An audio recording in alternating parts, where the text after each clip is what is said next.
Welcome to The Bid. I'm Larry Fink, founder, chairman, and CEO of BlackRock.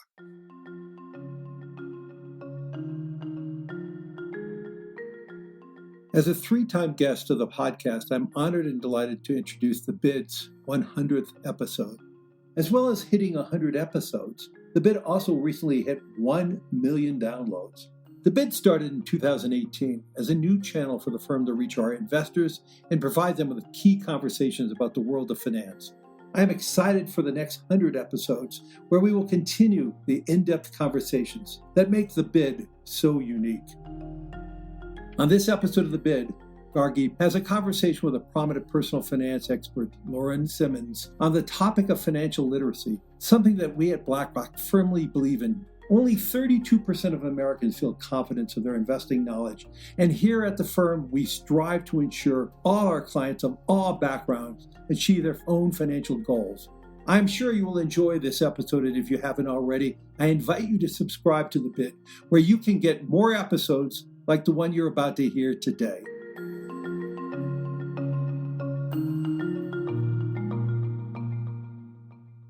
Welcome to The Bid. I'm your host, Gargi Pal Chaudhry, head of iShares Investment Strategy and Markets Coverage.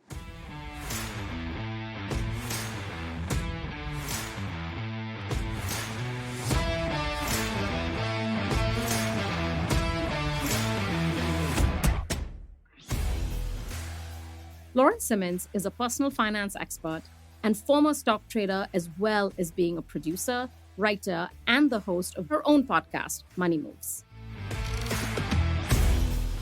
Lauren is part of BlackRock's new iShares Future Ballers campaign, where Lauren is taking 5 college basketball players under her wing to coach them through a financial literacy curriculum. Introducing the iShares Future Ballers. Together, we can all play the financial long game.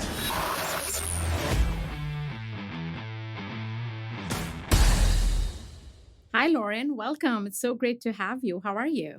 I'm so grateful to be here. I'm doing great. How are you, Gargi? I am well, thank you. I've been so excited to speak to you about the Ballers campaign.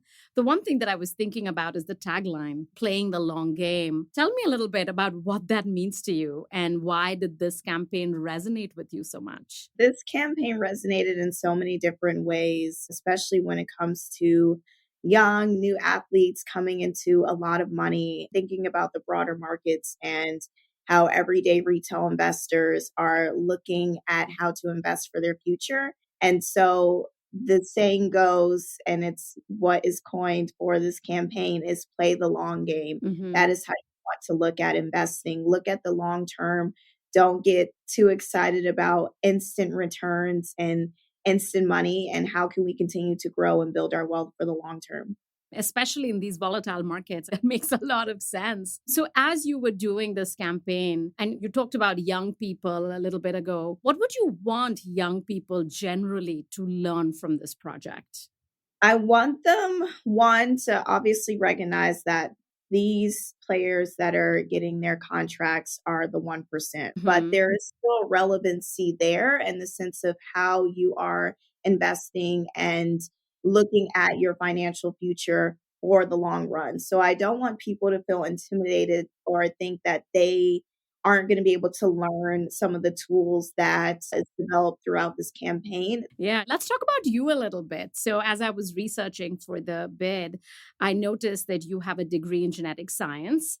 And I'd love to learn a little bit about how you translated that degree into this amazing career in finance that you've built. And I speak to a lot of women in finance that often ask about what classes they should be taking. And I tend to tell them that it doesn't matter. You learn on the job. Yeah, so I studied genetic counseling and I had a really strong statistical analytical background. There was definitely correlation when I went in to become an equity trader and having to analyze different stocks. But I do believe overall, there are only 32% of people that go into the field in which they majored in. And when we're looking at the Gen Z population overall, they are the largest population that aren't even going to college. They're going directly into entrepreneurship. So when it comes to finances, I don't think, to your point, there needs to be a direct correlation. There are definitely books that I could recommend, but to learn in the capital market space, is learning on the job. And even when it comes to your personal finance journey, it is learning. In order to be good with money, you have to be bad with money. And hopefully you can make those mistakes earlier on. But having open, transparent conversations about finances and what your journey is going to help improve, one, your investment journey, but two, your personal finance journey. And on that note, in terms of your journey of personal finance, I would say that some of that relationship with money actually comes from when you were growing up. Mm-hmm. And I know that I am an immigrant in this country. I grew up in India. And so much of how I feel about money today comes from the lessons that my parents taught me about saving and investing and how to think about cash versus the markets. And I'd love to hear from you around some of those same topics. When you were growing up, what were some of the lessons that you learned about money? And what were some of the relationships that you or your parents had with money? So my relationship with money, I come from a household where my mom was very good in personal finance, almost too good in the sense of she was frugal, but she also saved everything, saved so much so that she didn't really have a balance of just living life and experiencing different moments, going on vacation or going out to eat. And as I got older, I realize that there has to be a healthy balance. You don't have to cut back on everything. You don't have to necessarily save everything. So I had to learn how to spend money. And I recently had an executive coach tell me it's okay to spend money and have some risk involved. That is healthy, right? Let's not avoid having debt. Let's not avoid making investments, but let's do it in a smart, reasonable way. So I've had to unlearn some of that thinking of if I spend money, then I'm going to be completely out of money. The other thing that I've learned on my personal finance journey is that while my mother was great when it came to personal finances, she didn't invest at all. I had to learn what it meant to invest, what my risk tolerance was, what my ethos was around investing and what I want to invest in, and making sure that I was investing for me and not investing because of something I read on TV, something I read in the news, and just making sure that I was in a solid place to start investing. And a solid place is building that emergency fund, making sure I have all of my revolving debt paid off. And then from there, taking the tools that I learned in the household to make my investing decisions. I love that, Lauren. I have a strong belief that it's mothers of young girls that teach them about investments, because it was definitely my mother, who's a doctor, who taught me all about saving well. So let's talk about the sports professionals that you're working with. We'd love to hear if you have worked with sports professionals before, or if there were any expectations that you had going into this project. And also, what are you looking forward to the most? So I've not worked with sports professionals before, but I have worked with clients that were younger that came into a lot of money, whether it's working in entertainment, music, etc. And there is a lot of correlation from just the conversations that I have with my initial conversations with some of these rookie players that I've been talking to. We have not had our one-on-ones yet, which I'm really excited to dive into that. But what I hope is that I'm a soundboard, that I'm a guidance, that I'm someone that is a trusted voice, that they can ask any and all questions that they have related to finance. And when it comes to the financial industry and seeking financial advisors, many people get intimidated because the person sitting across from them doesn't look like them. Whether it's lack of representation, whether it's a young woman or just women in general. And sometimes when you feel like you don't have a seat at the table or the person that you're talking to relates to you, there can be an intimidation factor.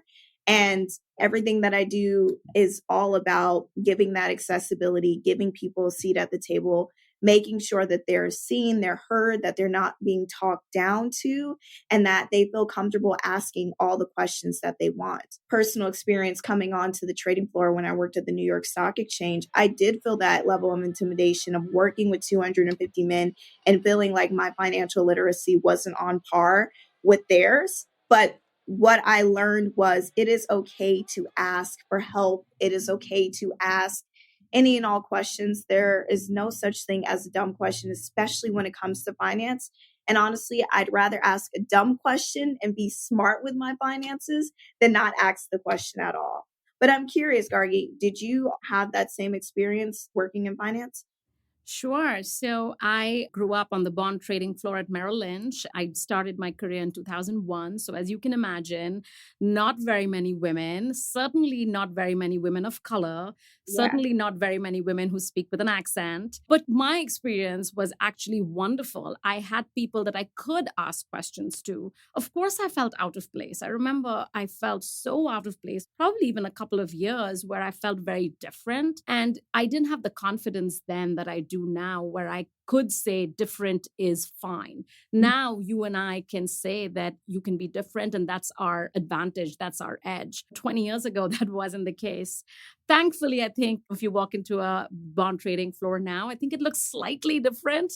I hope, not hugely, but slightly. And hopefully, with women like you, there is a lot of representation. And what you said earlier really resonated with me. You can't be what you can't see. So having you there, and especially having women investors, showing women and people of color that you too can invest your money. So thank you for doing all the work that you're doing and being visible. It's so meaningful. I'd love to talk a little bit about the curriculum that you're designing for these players, the philosophy that you're perhaps approaching it with, and how the relationship that you're building with them is expected to grow. We actually touched on this a little bit earlier, but I'm starting with the foundation of what is your relationship with money? Because it is very indicative to how you look at finances and how you are going to have different spending and investing habits. And I think so often is we jump right into, okay, these are different vehicles that you can put your money into. This is what you can do for the long term. And that goes over people's head and isn't a connecting point if you don't understand how they are operating the way that they are operating. And regardless if the players or just anyone that is listening to this conversation today has a financial literacy background or not, just know that your relationship with money is going to follow you throughout your entire life.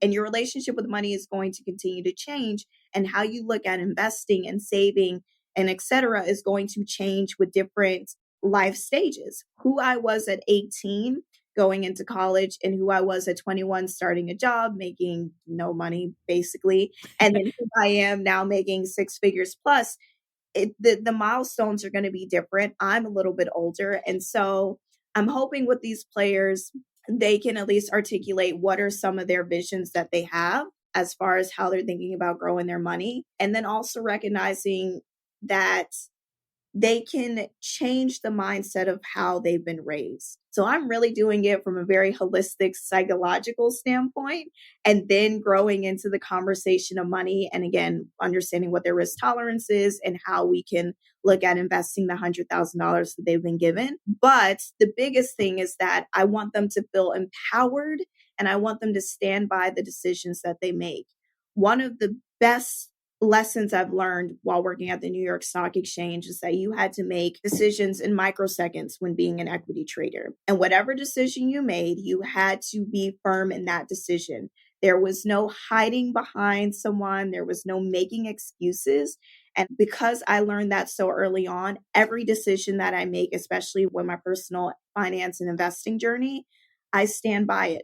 And maybe it is a bad decision. That is okay. There is no bad or good. It's the decision that you felt was right for you, and whatever the outcome is, the outcome is. And so I want these players to feel empowered by the decisions that they make. And regardless of what happens, feeling good that they made those decisions because they were able to come up with those decisions. I think you make an important point. The decision is your decision, and sort of owning it. I think it's very similar when you're trading or when you're managing risk as an investor. You have to own your decision, and you have to know that there are consequences to the decision, and that's okay. And I love that you're teaching them that at this juncture. So, talking about decision making, especially for the players, given their age and the particular career that they're in, which is obviously different for the one that you and I have had as traders and investors, are there certain issues that come up? I suppose the one that immediately comes to mind is injury and perhaps the shorter time frame of their careers. Is there something to think about there? You touched right on it. With athletes in general, their peak salary is going to happen a lot younger than how an everyday person that is working in the typical workforce, you continue to scale on a yearly basis, you keep growing, you keep building towards your retirement. And there are definitely similarities there, but their money is going to peak unless they decide to do other business ventures and continue to grow and develop the more business side of their brand. So with that in mind, they have to be very intentional and very strategic in what they are thinking about doing with their finances in the long run, and not just get so excited about, oh, I have so much money right now, because that's only today. That could be next year. That could be even 5 years. But when we talk about how long we are living on this earth, it's relatively a very small percentage of the time that they will be alive. And they need to be making those long-term decisions as early as possible. That makes complete sense. And we're talking about the athletes a lot because, of course, it's super exciting. But everyone listening to this podcast isn't an athlete. Yes. So what are some of the teachings that you have and spread it across people of all ages? What should they be learning? An investment 101, if you will. So, of course, the standard advice that everyone always gets is following the 50-30-20 rule. Following the 50-30-20 rule is a great foundation, right? 50% is going to go to your everyday expenses, 30% is going to go to your future, and 20% is going to go towards your savings. Now, that 30-20 can be flipped. But with that, out of the 30 or 20%, that is going to go towards your investing. And that's a great foundation. I think that those numbers will continue to change as you will get into your different life stages. But with that, the other important thing is making sure that you have credible voices around you so that you can ask and articulate any and all questions. And the main thing is making sure that you don't just have one voice. When you have one voice, you're usually following that one ideology, which may not be a direct reflection on how you want to invest or what your financial decisions are. So I do think being able to source different voices in the space, asking questions, getting different ideologies, and then putting those together, figuring out what works for you, your ethos, your risk tolerance, and going from there. This is advice that I would tell someone who is making $1 million to someone who's not making any money at all. Love that, Lauren. And I'll just add a couple of things. And these are from conversations that I've had with friends and family that often come up. And the one thing that people ask is around, oh, how much money do I need to have to start investing? I'm sure you come across that too. And I'd say that no amount of money is too small to start investing. There's so many ways to invest now at such cost-efficient ways. And number two, I don't think you need to know everything about everything to start your investment journey. I think people often get overwhelmed because they're like, oh, but I don't know about the earnings report, and I don't know about CPI, and I don't know about the Fed. It doesn't matter. You can start small. You can start in a diversified manner and take little steps. And then you can think about asset allocation later. Just remaining diversified in the beginning instead of putting all your eggs in a single basket, I think is one thing that I often tell friends and family.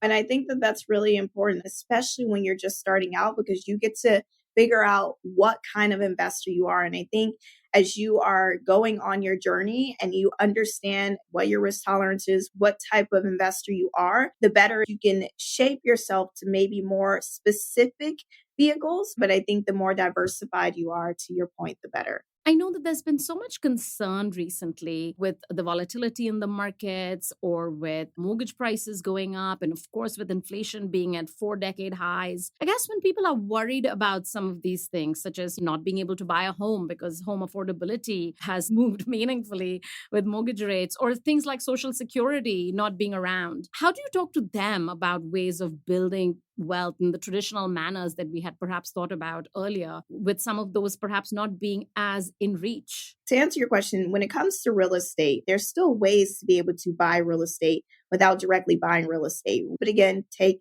your time to do your due diligence. There are definitely barriers of entry into all these different vehicles and continuing to be able to diversify your money. The accessibility is there, especially when we have the technology and just different avenues to be able to do things. I wouldn't get too narrow focus on I'm not able to purchase a home. Of course, that's the American dream. Everyone wants to do that, but you can still be part of real estate just in different ways and get dividends and passive income, which is a plus. So that is where asking the questions comes into mind. But I think let's not sugarcoat it. The next year or two is going to be a little tough, right? Inflation is at its all-time high and the cost of living has gone up. But there are cycles in the financial market.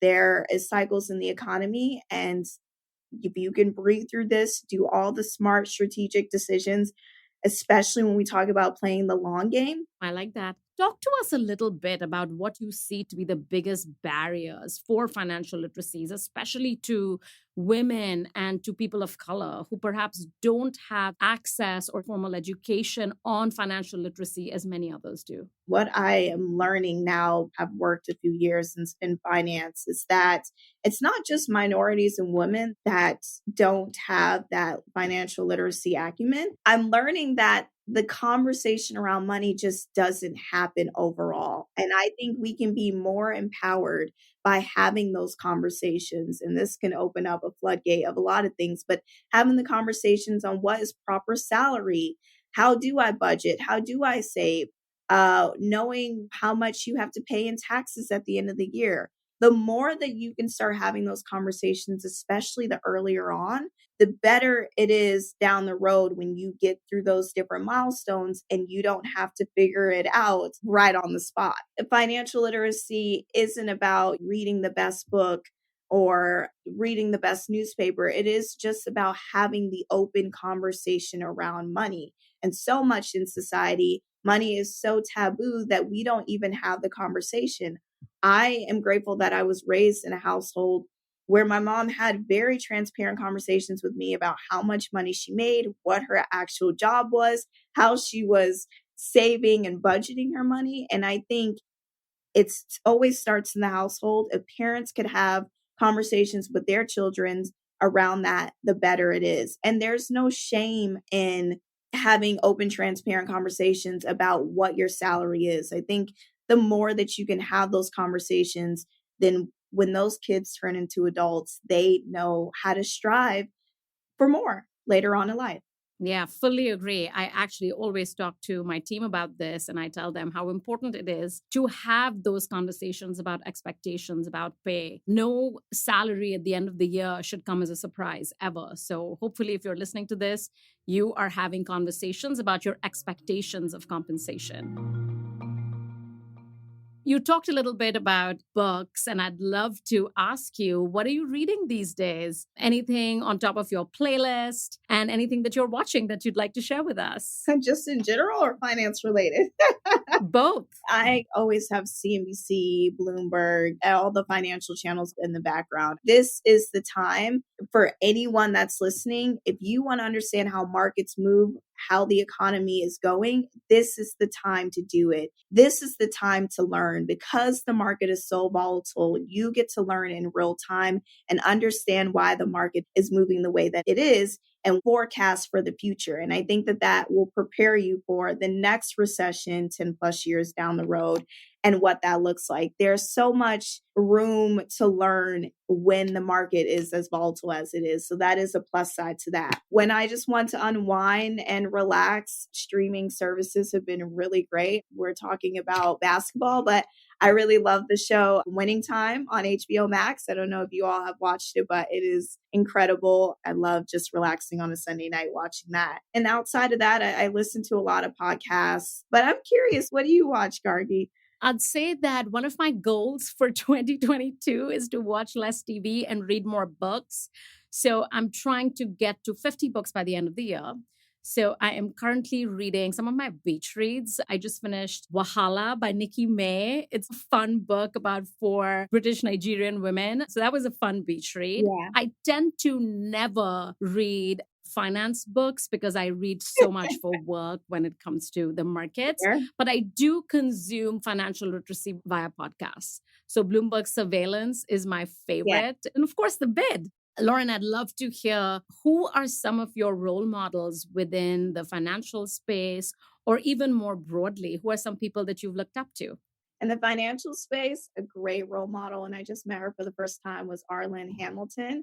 She is an African American woman in the VC space, and she is just doing phenomenal things. And again, back to representation, seeing a woman be able to raise so much capital and assets under management, it's just absolutely phenomenal and inspires me to think beyond my limits of what I want to do for my career and my future. And then outside of that, I really am inspired by my family, my mom and my brother. I have a disabled brother, and he has this optimistic mindset that just empowers me to just move forward every single day, to never use excuse as a reason why I can't do something, because he doesn't use any excuses. And he is really the passion and the motivation to why I do everything that I do today. And then, of course, I have a younger sister who inspires me. She keeps me in the know of what this world is that we're in, especially with her being 19. And I just feel like I'm so detached, but she keeps me young. And I love looking at the world through her eyes as well. It's nice to have a different perspective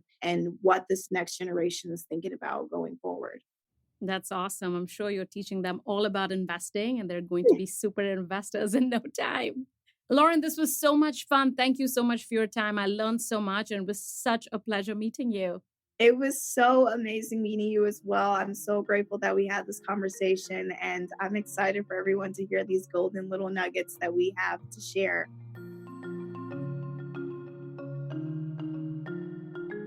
Thank you for listening to this episode of The Bid. On our next episode, Mark Wiedman will be back with another episode from the miniseries, The Real Leaders of Net Zero, where he's interviewing CEOs who are leading the private sector through sustainable business practices and towards a net zero future. Make sure you subscribe to The Bid wherever you get your podcasts.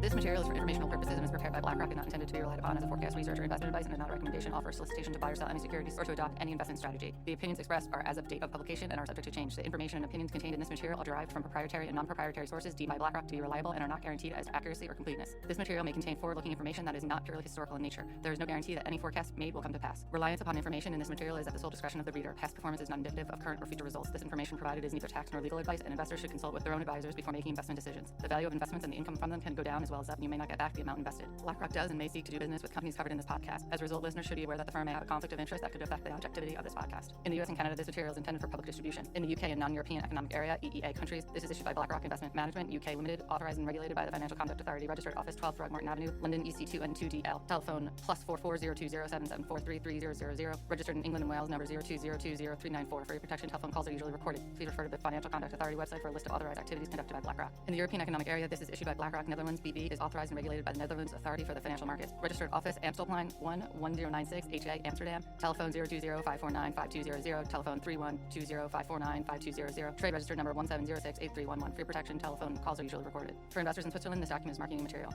In Singapore, this is issued by BlackRock Singapore Limited, company registration number 200010143N. This advertisement or publication has not been reviewed by the Monetary Authority of Singapore. In Hong Kong, this material is issued by BlackRock Asset Management North Asia Limited and has not been reviewed by the Securities or Futures Commission of Hong Kong. In Australia, issued by BlackRock Investment Management Australia Limited, ABN 13006165975 AFSL 23523 BIMAL. The material provides general information only and does not take into account your individual objectives, financial situation, needs, or circumstances. Before making any investment decision, you should assess whether the material is appropriate for you and obtain financial advice tailored to you, having regard to your individual objectives, financial situation, needs, and circumstances. In Latin America, this material is for educational purposes only and does not constitute investment advice, nor an offer or a solicitation to sell or a solicitation of an offer to buy any shares of any fund, nor shall any such shares be offered or sold to any person in any jurisdiction in which an offer, solicitation, purchase, or sale would be unlawful under the securities law of that jurisdiction. If any funds are mentioned or inferred to in this material, it is possible that some or all of the funds may not have been registered with the securities regulator of Argentina, Brazil, Chile, Chile, Colombia, Mexico, Panama, Peru, Uruguay, or any securities regulator in any Latin American country, and thus may not be publicly offered within any such country. The securities regulators of such countries have not confirmed the accuracy of any information contained here, and the provision of investment management and investment advisory services is a regulated activity in Mexico, thus is subject to strict rules. For more information on the investment advisory services offered by BlackRock Mexico, please refer to the Investment Services Guide available at www.blackrock.com/MX. Copyright 2022 BlackRock Incorporated. All rights reserved. BlackRock is a registered trademark of BlackRock Incorporated. All other trademarks are those of their respective owners.